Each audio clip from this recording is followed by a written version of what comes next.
ओम शांति। 4 मार्च 1972 बाबा के अव्यक्त मधुर महावाक्य। मुरली का टाइटल अधिकारी बनने के लिए अधीनता छोड़ो। बाबा कहे, आज विशेष किसके लिए आए हैं जानती हो? भविष्य में विशेषता दिखलाने वाली विशेष आत्माओं के प्रति। अपने को विशेष आत्माएं अर्थात विशेषता दिखलाने वाली समझती हो? ऐसा विशेष कौन सा कार्य करके दिखाएंगी जो अब तक कोई ग्रुप ने ना करके दिखाया हो? इसका कोई प्लान सोचा है? पास विद ऑनर बनने का लक्ष्य और बाप का शो दिखलाने का लक्ष्य तो सभी का ही है, लेकिन आप लोग विशेष क्या नवीनता दिखाएंगी? नवीनता व विशेषता यही दिखाना व दिखाने का निश्चय करना कि कोई भी विघ्न में व कोई भी कार्य में मेहनत ना लेकर और ही अन्य आत्माओं को भी निर्विघ्न और हर कार्य में मददगार बनाते सहज ही सफलता मूर्त बनेंगे और बनाएंगे। अर्थात सदा सहज योग, सदा बाप के स्नेही, बाप के कार्य में सहयोगी, सदा सर्व शक्तियों को धारण करते हुए श्रृंगार मूर्त शस्त्रधारी शक्ति बन अपने चित्र से चलन से बाप के चरित्र और कर्तव्य को प्रत्यक्ष करेंगे। ऐसी प्रतिज्ञा अपने से की है। छोटी छोटी बातों में मेहनत तो नहीं लेंगे, किसी भी माया के आकर्षित रूप में धोखा तो नहीं खाएंगे। जो स्वयं धोखा खा लेते हैं वह औरों को धोखे से छुड़ा नहीं पाते। सदैव यही स्मृति में रखो कि हम दुख हरता सुखकर्ता के बच्चे हैं। किसके भी दुख को हल्का करने वाले स्वयं कभी एक सेकंड के लिए भी संकल्प व स्वप्न में भी दुख की लहर में नहीं आ सकते हैं। अगर संकल्प में भी दुख की लहर आती है तो सुख के सागर बाप की संतान कैसे कहला सकते हैं? क्या बाप की महिमा में यह वर्णन कब करते हो कि सुख का सागर हो, लेकिन कब कब दुख की लहर भी आ जाती है? तो बाप समान बनना है ना। दुख की लहर आती है अर्थात कहाँ न कहाँ माया ने धोखा दिया, तो ऐसी प्रतिज्ञा करनी है। शक्ति रूप नहीं हो, शक्ति कैसे मिलेगी? अगर सदा बुद्धि का संबंध एक ही बाप से लगा हुआ है तो संबंध से सर्वशक्तियों का वर्षा अधिकार के रूप में अवश्य प्राप्त होता है। लेकिन अधिकारी समझकर हर कर्म करते रहें तो कहने व संकल्प में मांगने की इच्छा नहीं रहेगी। अधिकार प्राप्त ना होने कारण कहाँ न कहाँ किसी प्रकार की अधीनता है। अधीनता होने के कारण अधिकार प्राप्त नहीं होता है। चाहे अपने देह के भान की अधीनता हो, चाहे पुराने संस्कारों के अधीन हो, चाहे कोई भी गुणों की धारणा की कमी के कारण निर्बलता व कमजोरी के अधीन हो, इसलिए अधीनता का अनुभव नहीं कर पाते। तो सदैव यह समझो कि हम अधीन नहीं अधिकारी हैं। पुराने संस्कारों पर माया के ऊपर विजय पाने के अधिकारी हैं। अपने देह के भान व देह के संबंध व संपर्क जो भी हैं उनके ऊपर विजय पाने के अधिकारी हैं। अगर यह अधिकारीपन सदैव स्मृति में रहे तो स्वतः ही सर्व शक्तियों का प्राप्ति का अनुभव होता रहेगा।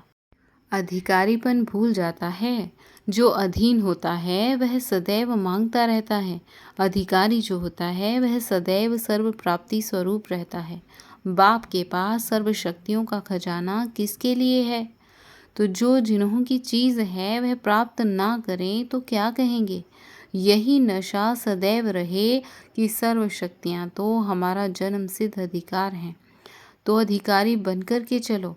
ऐसा सदैव बुद्धि में श्रेष्ठ संकल्प रहना चाहिए। अगर संकल्प श्रेष्ठ है तो वचन और कर्म में भी नहीं आ सकते। इसलिए संकल्प को श्रेष्ठ बनाओ और सदैव सर्वशक्तिमान बाप के साथ बुद्धि का संग हो। ऐसे सदैव संग के रंग में रंगे हुए हो, अनुभव करते हो व अभी जाने के बाद अनुभव करेंगे। सदैव यही समझो कि सोचना, बोलना व करना है तो कमाल का, कॉमन नहीं। अगर कॉमन अर्थात साधारण संकल्प किए तो प्राप्ति भी साधारण होगी। जैसे संकल्प वैसी सृष्टि बनेगी ना। अगर संकल्प ही श्रेष्ठ नहीं होंगे तो अपनी नई सृष्टि जो रचने वाले हैं उसमें पद भी साधारण ही मिलेगा। इसलिए सदैव यह चेक करो कि हमारा संकल्प जो उठा वह साधारण है व श्रेष्ठ। साधारण संकल्प व चलन तो सर्वात्माएं करती रहती हैं। अगर सर्वशक्तिवान की संतान होने के बाद भी साधारण संकल्प व कर्म हुए तो श्रेष्ठता व विशेषता क्या हुई। मैं विशेष आत्मा हूँ, इस कारण हमारा सभी कुछ विशेष होना चाहिए। अपने परिवर्तन से आत्माओं को अपनी तरफ व अपने बाप की तरफ आकर्षित कर सको, अपने देह के तरफ नहीं, अपनी अर्थात आत्मा की रूहानी तरफ। तुम्हारा परिवर्तन सृष्टि को परिवर्तन में लाएगा। सृष्टि का परिवर्तन भी श्रेष्ठ आत्माओं के परिवर्तन के लिए रुका हुआ है। परिवर्तन तो लाना है ना, कि यह साधारण जीवन ही अच्छी लगती है, यह स्मृति वृत्ति और दृष्टि अलौकिक हो जाती है तो इस लोक का कोई भी व्यक्ति व कोई भी वस्तु आकर्षित नहीं कर सकती। अगर आकर्षित करती है तो समझना चाहिए कि स्मृति में व वृत्ति में व दृष्टि में अलौकिकता की कमी है। इस कमी को सेकंड में परिवर्तन में लाना है। यह ग्रुप यही विशेषता दिखावे कि सेकंड में अपने संस्कार व संकल्प को परिवर्तन में लाकर दिखाए। ऐसी हिम्मत है। सोचने में भी जितना समय लगता है करने में इतना समय ना लगे, ऐसी हिम्मत है। यह ग्रुप है साहसी ग्रुप। तो जो साहस रखने वाले हैं उन्हों के साथ बाप सदा सहयोगी हैं। इसलिए कभी भी साहस को छोड़ना नहीं। हिम्मत और उल्लास सदा रहे। हिम्मत से सदा हर्षित रहेंगे। उल्लास से क्या होगा? उल्लास किसको खत्म करता है? आलस्य को।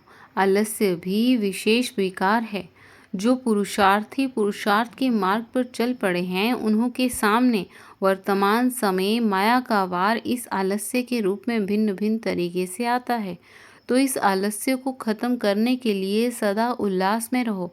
कमाई करने का जब किसको उल्लास होता है तो फिर आलस्य खत्म हो जाता है। अब भी कोई कार्य प्रति भी अपना उल्लास नहीं होता तो फिर आलस्य ज़रूर होगा। इसलिए कभी भी उल्लास को कम नहीं करना है। जो आलस्य के वश होकर और श्रेष्ठ कर्म करने से वंचित हो जाओ। आलस्य भी कई प्रकार का होता है। अपने पुरुषार्थ में आगे बढ़ने में आलस्य बहुत विघ्न रूप बन जाता है। यह जो कहने में आता है अच्छा सोचेंगे, यह कार्य करेंगे, कर ही लेंगे, यह आलस्य की निशानी है। करेंगे, कर ही लेंगे, हो ही जाएगा, लेकिन नहीं, करने लग पड़ना है। जो नॉलेज व धारणाएं मिली हैं वह बुद्धि में धारण तो की है ना, लेकिन प्रैक्टिकल में आने में जो विघ्न रूप बनता है वह स्वयं का आलस्य होता है। अच्छा, कल से लेकर करेंगे, फलाना करे तो हम भी करेंगे। आज सोचते हैं कल से करेंगे, यह कार्य पूरा करके फिर यह करेंगे। ऐसे ऐसे संकल्प ही आलस्य का रूप हैं। जो करना है वह अभी करना है, जितना करना है वह अभी करना है। बाकी करेंगे, सोचेंगे, इन अक्षरों में पिछाड़ी में ग ग आता है ना, तो यह शब्द है बचपन की निशानी। छोटा बच्चा ग ग करता है ना, यह अलबेलेपन की निशानी है। इसलिए कभी भी आलस्य का रूप अपने पास आने नहीं देना और सदा अपने को उल्लास में रखना, क्योंकि निमित्त बनते हो ना। निमित्त बने हुए सदैव पुरुषार्थ के उल्लास में रहते हैं, तो उन्हें देख और भी उल्लास में रहते हैं। चलते चलते पुरुषार्थ में थकावट आना व चलते चलते पुरुषार्थ साधारण रफ्तार में हो जाए, यह किसकी निशानी है? विघ्न ना हो लेकिन लगन भी श्रेष्ठ ना हो तो उसको भी आलस्य कहेंगे। कई ऐसे अनुभव करते हैं विघ्न भी नहीं है, ठीक भी चल रहे हैं, लेकिन लगन भी नहीं है, अर्थात उल्लास व विशेष कोई उमंग नहीं है, तो यह भी निशानी आलस्य की है। आलस्य भी अनेक प्रकार का है। इस आलस्य को कभी भी आने नहीं देना। आलस्य धीरे धीरे पहले साधारण पुरुषार्थी बनाएगा व समीपता से दूर करेगा, फिर दूर करते करते धोखा भी दे देगा, कमज़ोर बना देगा, निर्बल बना देगा। निर्बल व कमज़ोर बनने से कमियों की प्रवेशता शुरू हो जाती है। इसलिए सदैव यह चेक करना, मेरी बुद्धि की लगन बाप व बाप के कर्तव्य से थोड़ी भी दूर तो नहीं है, बिल्कुल समीप व साथ साथ है। आजकल के ज़माने में कोई किसका खून करता है व कोई भ्रष्टाचार का कार्य करता है तो पहले उसको दूर भगा कर ले जाएगा, उसको अकेला कमज़ोर बनाकर फिर उस पर वार करेगा।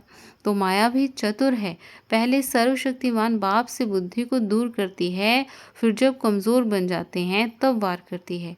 कोई भी साथ नहीं रहता है, क्या भी हो जाए अपनी बुद्धि को कभी बाप के साथ से दूर नहीं करना।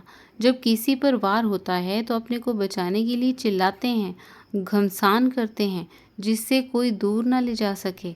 यहाँ फिर जब देखो कि माया हमारी बुद्धि की लगन को बाप से दूर करने की कोशिश करती है, तो अपने अंदर बाप के गुण गाने हैं, महिमा करनी है, महान कर्तव्य करने में लग जाओ, चिल्लाओ नहीं। भक्ति में भी गुणगान करते हैं ना। यह यादगार भी कब से बना। यह मनसा का गुणगान करना वाचा में ला दिया है। यथार्थ रीति से गुणगान तो आप ही कर सकते हो ना। अब यथार्थ रूप में मनसा संकल्प से स्मृति स्वरूप में गुणगान करते हो और भक्ति में स्थूलता में आते हैं तो मुख से गाने लग पड़ते हैं। सभी रीति रस्म शुरू तो यहाँ से होती है ना। तो गुणगान करने लग जाओ, अपने को अधिकारी समझ सर्व शक्तियों को काम में लाओ। फिर कभी भी माया आपकी बुद्धि की लगन को दूर नहीं कर सकेगी। ना दूर होंगे, ना कमज़ोर होंगे, ना हार खाएंगे, फिर सदा विजयी होंगे। तो यह स्लोगन याद रखना कि हम अनेक बार के विजयी हैं, अब भी विजयी बनकर ही दिखाएंगे। जो अनेक बार के विजयी हैं वे अभी फिर हार खा सकते हैं क्या? कभी नहीं। हार खाना असंभव अनुभव होना चाहिए। तो जैसे अज्ञानी को विजयी बनना असंभव है, इस प्रकार ज्ञानी आत्मा को हार खाना असंभव अनुभव होना चाहिए। ऐसी विल पावर अपने में भरी है, अपने को सर्व समर्पण किया। सर्व समर्पण उसको कहा जाता है जिसके संकल्प में भी बॉडी कॉन्शियस ना हो, देह अभिमान ना हो। तो अपने देह का भान भी अर्पण करना है, मैं फलानी हूँ, यह संकल्प भी अर्पण हो। उसको कहते हैं सर्व समर्पण, सर्व गुणों से संपन्न। सर्व गुणों से संपन्न को ही संपूर्ण कहा जाता है। कोई भी गुण की कमी नहीं। अभी तो वर्णन करते हो ना कि यह कमी है, इससे सिद्ध है कि संपूर्ण स्टेज नहीं है, तो सर्व गुण संपन्न है। तो लक्ष्य यही रखना है कि सर्व समर्पण बनकर सर्व गुण संपन्न बन संपूर्ण स्टेज को प्राप्त करेंगे ही। ऐसे पुरुषार्थियों को बाप भी वरदान देते हैं कि सदा विजयी भव। हर संकल्प में कमाल दिखाओ, यही विशेषता दिखाओ। जीवन का फैसला कर आई हो ना, अपने आप से फैसला करके आई हो, कोई भी संस्कार के वश नहीं होना। जो है ही जगत जीत विश्व की विजयी, वह किसके भी वश हो नहीं सकते। जो स्वयं सर्व आत्माओं को नज़र से निहाल करने वाली हैं, उनकी नज़र और कहाँ भी नहीं जा सकती। ऐसे दृढ़ निश्चय बुद्धि हो। अपनी सभी कमजोरियों को भट्टी में स्वाहा किया व करना है। फिर ऐसे तो नहीं कहेंगे कि बाकी यह थोड़ी रह गई है। अपनी मनसा की जेब को अच्छी तरह से जांच करना, कहाँ कोई कोने में कुछ रहा तो नहीं, वह जानबूझकर जेब खर्च रखा है, यह अच्छी तरह से देखना। उम्मीदवार ग्रुप हो व इससे भी ऊपर, इससे ऊपर क्या होता है, उम्मीदवार भी हैं और विजयी भी हैं। तो यह अनेक बार का विजयी ग्रुप है। विजयी हैं ही, उम्मीद की बात नहीं। ऐसे विजयी ही विजय माला के मणके बनते हैं। बाबा कहे उम्मीद नहीं, लेकिन 100% निश्चय है कि हम विजयी हैं ही। देखना माया कम नहीं है, माया की छमछम रिमझिम कम नहीं, माया भी बड़ी रौनकदार है। सभी तरफ से, सभी रूप से माया की नॉलेज को भी समझ गए हो कि माया क्या चीज़ होती है और किस रूप से, किस रीति से आती है, इसकी भी पूरी नॉलेज ली है। ऐसे तो नहीं कहेंगे कि इस बात की तो हमें नॉलेज नहीं थी। ऐसे अनजान बनकर अपने को छुड़ाना नहीं। कई कहते हैं हमको तो पता नहीं था कि ऐसे भी कोई होता है, क्या क्या करते रहते हैं। अनजान होने कारण भी धोखे में आ जाते हैं। लेकिन जब मास्टर नॉलेजफुल हो तो अनजानपना नहीं रह सकता। यह जो शब्द निकलता है कि मुझे इस बात का ज्ञान नहीं था, यह भी कमज़ोरी है। ज्ञानी अर्थात ज्ञानी। कोई भी बात का ज्ञान रहा तो ज्ञानी कहेंगे क्या? ज्ञान स्वरूप को कोई भी बात का ज्ञान नहीं रहेगा। जो योग युक्त होंगे उनको ना अनुभव होते भी ऐसा ही अनुभव होगा जैसे कि पहले से सभी कुछ जानते हैं। त्रिकालदर्शी फिर अनजान कैसे हो सकते हैं? तो मास्टर नॉलेजफुल भी बने और विजयी भी बने तो हार असंभव ही अनुभव होगी ना। अब देखेंगे यह ग्रुप कैसी झलक दिखाता है। आपकी झलक से सभी को बाप की झलक दिखाई दे। बेचारी आत्माएं तड़पती हैं, बाप की जरा झलक दिखाई दे तो सर्व प्राप्ति हो। तो बाप की झलक अपनी झलक से दिखाओ। समझा? तो यह विजयी ग्रुप है। उल्लास से आलस्य को भगाने वाले हो। अभी प्रैक्टिकल देखेंगे। प्रैक्टिस को प्रैक्टिकल में कहाँ तक लाती हो यह भी मालूम पड़ जाएगा। यह कमाल दिखाओ। जो जिस भी स्थान पर जाओ, जिस साथी के साथ सर्विस में मददगार बनो, उनके तरफ से कमाल के सिवाय और कोई बात ही ना आए। एक एक लाइन में कमाल लिखें, तब कहेंगे विजयी ग्रुप है। बाप समान बनकर दिखाओ। ऐसे कमाल कर दिखाओ जो बड़े भी बाप के गुणगान करें कि सचमुच यह ग्रुप निर्विघ्न सदा बाप की लगन में मगन रहने वाला है। एक की सिवाय और कुछ सूझता ही नहीं। चाहे एक बाप की लगन, चाहे बाप के कर्तव्य की लगन, इसके सिवाय और कुछ सूझेगा ही नहीं। संसार में और कोई वस्तु या व्यक्ति है भी यह अनुभव ही ना हो।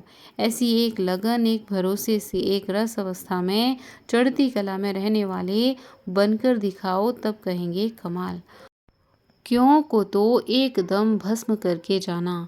इतने तक जो कोई कारण सामने बने तो उस कारण को भी परिवर्तन कर निवारण रूप बना दो। फिर ये नहीं कहना कि यह कारण था। कितने भी कारण हो, मैं निवारण करने वाली हूँ, ना कि कारण को देख कमजोर बनना है। कारण को निवारण में परिवर्तन करने वाले ग्रुप हो, इसको विजयी कहा जाता है। ऐसे श्रेष्ठ लक्षणधारी भविष्य में लक्ष्मी रूप बनते हैं। लक्ष्मी अर्थात लक्षण वाली। तो अभी भी चेहरे में, चलन में वह चमक दिखाई देनी चाहिए। ऐसे नहीं कि अभी तो यहाँ सीख रहे हैं, वहाँ जाकर दिखाएंगी। जब यहाँ अपना सबूत देकर जाएंगी तब वहाँ भी सबूत दे सकेंगी। समझा? अभी तुम सभी हो ही सेवाधारी। सेवाधारी कभी सहेजों के संकल्पों में नहीं आते। सर्व संबंधों से सर्व अनुभव करना वह दूसरी बात है, लेकिन सदा स्मृति में अपना सेवाधारी स्वरूप रखना है। सुहेजों में लगेंगे तो सेवा भूल जाएगी। सेवाधारी हूँ, विश्व परिवर्तन करने वाली पतित पावनी हूँ, यह अपना स्वरूप स्मृति में रखो। पतित पावनी के ऊपर कोई पतित आत्मा की नज़र की परछाई भी नहीं पड़ सकती। पतित पावनी के सामने आने से ही पतित बदलकर पावन बन जावे, इतनी पावर चाहिए। पतित आत्माओं के पतित संकल्प भी ना चल सके, ऐसी अपनी ब्रेक पावरफुल होनी चाहिए। जब उसका ही पतित संकल्प नहीं चल सकता तो पतितपन का प्रभाव कैसे पड़ सकता। यह भी नहीं सोचना मैं तो पावन हूँ, लेकिन इस पतित आत्मा का प्रभाव पड़ गया, यह भी कमजोरी है। प्रभाव पड़ने का अर्थ ही है प्रभावशाली नहीं हो, तब उनका प्रभाव आपको प्रभावित करता है। पतित पावनी पतित संकल्पों के भी प्रभाव में नहीं आ सकती। पतित पावनी के संकल्प में भी पतितपन के संकल्प व सीन नहीं आ सकती। अगर स्वप्न में भी पतितपन के दृश्य आते हैं तो समझना चाहिए कि पतित संस्कारों के प्रभाव का असर है, उसको भी हल्का नहीं छोड़ना चाहिए। स्वप्न में भी क्यों आए, इतना कड़ी दृष्टि, कड़ी वृत्ति, कड़ी स्मृति स्वरूप बनना चाहिए। पतित आत्मा मुझ शस्त्रधारी शक्ति के आगे एक सेकंड में भस्म हो जाए। कोई व्यक्ति भस्म नहीं होगा, लेकिन उनके पतित संस्कार नाश हो जाएंगे। आसुरी संस्कारों को नाश करने की आवश्यकता है। मैं पतित पावनी आसुरी पतित संस्कार संहारी हूँ। जो स्वयं संहारी हैं वह कब किसका शिकार नहीं बन सकते। इतना प्रैक्टिकल प्रभाव होना चाहिए जो कोई भी आपके सामने संकल्प करे और उनका संकल्प मूर्छित हो जाए। ऐसा काली रूप बनना है, एक सेकंड में पतित संकल्प की बलि ले लेवें। ऐसी बलवान बनी हो जो कोई की परछाई भी ना पड़ सके। कोमल नहीं बनना है। कोमल जो होते हैं वह निर्बल होते हैं। शक्तियाँ कोमल नहीं होती। माया पर तरस कभी नहीं करना, तो माया का तिरस्कार करने वाली हो। जितना माया का तिरस्कार करेंगी उतना भक्तों द्वारा व देवी परिवार द्वारा सत्कार प्राप्त करेंगी। माया पर रूप दिखाना है, ना कि रहम। कोई के पुरुषार्थ में मददगार बनने में तरस करना है, माया से नहीं। अच्छा, ओम शांति।